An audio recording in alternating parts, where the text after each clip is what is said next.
കൊച്ചു ത്രേസ്യ പുണ്യവതി നിന്നിൽ റോസാപുഷ്പം പോലെ ഹൃദയം. ചെറുപുഷ്പമൊഴികൾ. ലിസ്യുവിലെ ചെറുപുഷ്പത്തോടൊപ്പം 100 ദിനങ്ങൾ. 55-ാമത്തെ ദിവസമായി ഇന്ന് നമ്മൾ ധ്യാനിക്കുന്ന ചെറുപുഷ്പമൊഴി, പ്രാർത്ഥന എന്ന് പറയുന്നത് നേരെ സ്വർഗത്തേക്കുള്ള നോട്ടമാണത്. ഞങ്ങൾക്കേറെ പ്രിയപ്പെട്ട ഞങ്ങളുടെ കൊച്ചു ത്രേസ്യായെ സ്വർഗത്തിലേക്കുള്ള ഒരു നോട്ടമായിട്ടാണല്ലോ, സ്നേഹത്തോടു കൂടിയുള്ള ഒരു നോട്ടമായിട്ടാണല്ലോ നീ പ്രാർത്ഥനയെ വ്യാഖ്യാനിക്കുന്നത്.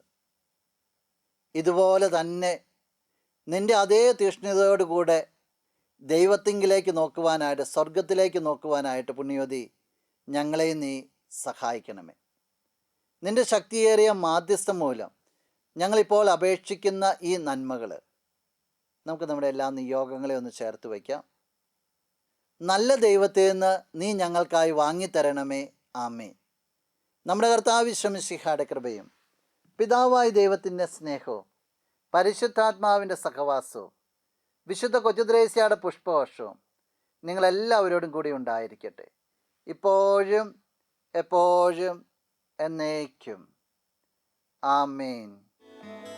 കൊച്ചു ത്രേസ്യ